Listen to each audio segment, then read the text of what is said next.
நல்ல காரசாரமாக சொனப்பா கடுகு காஞ்ச மிளகா போட்டு தாளித்த பீஃப் சுக்கா கூடவே காய்கறி சாம்பார். சூப்பரான சாப்பாடில் இன்றைக்கி லஞ்ச் vlog தான் பார்க்க போகிறோம். இப்போ இதை எப்படி செஞ்சேன்னு பார்க்கலாம்.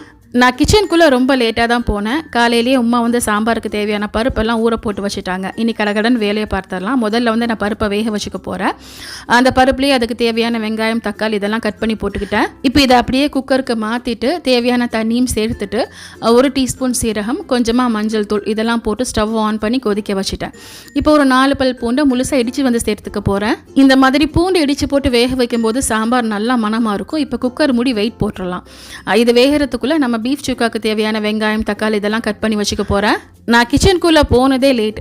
ஸோ முதல்ல பருப்பை வேக வச்சுட்டு தான் அந்த சுக்காக்கு தேவையான வெங்காயம் தக்காளி எல்லாம் கட் பண்ணிக்கிட்டேன். இப்போ இன்னொரு குக்கரில் நிறைய நல்லெண்ணெய் சேர்த்துக்கிறேன்.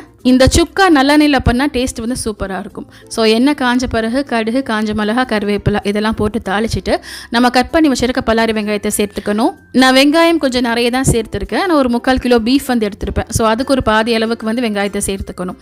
வெங்காயம் நல்லா வதங்கி வந்த பிறகு 2 ஸ்பூன் அளவுக்கு இஞ்சி பூண்டு பேஸ்ட் போட்டிருக்கேன். இஞ்சி பூண்டு விழுதோட பச்சை வாடை போன பிறகு ஒரு 3 தக்காளி பழம் கட் பண்ணி வச்சிருந்தேன். அதையும் சேர்த்து நல்லா வதக்கிட்டு நம்ம கட் பண்ணி வச்சிருக்க பீஃபை சேர்த்துக்கணும். இப்போ இதில் தேவையான அளவுக்கு உப்பு, கொஞ்சமாக மஞ்சள் தூள், அப்புறம் நம்ம வீட்டில் யூஸ் பண்ணுற குழம்பு தூள் தான் நான் இதுக்கு சேர்த்துருக்கேன்.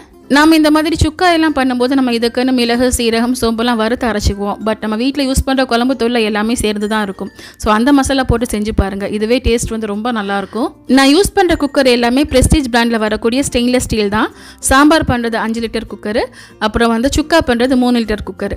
இதோட லிங்க் மேலே டேக் பண்ணியிருக்கேன். செக் பண்ணி பார்த்துக்கோங்க. கூடவே நான் இதில் யூஸ் பண்ணுற அந்த பெரிய ஸ்பூன் லிங்க்கும் டேக் பண்ணியிருக்கேன். வேணுங்கிறவங்க பர்ச்சேஸ் பண்ணிக்கலாம். இப்போ இந்த சாம்பாருக்கு வேக வச்சிருந்த பருப்பெல்லாம் சூப்பராக வெந்துருச்சு. இதில் கத்திரிக்காய், கேரட்டு, உருளைக்கிழங்கு, ஒரு 3 பச்சை மிளகாய் இதெல்லாம் சேர்த்துருக்கேன்.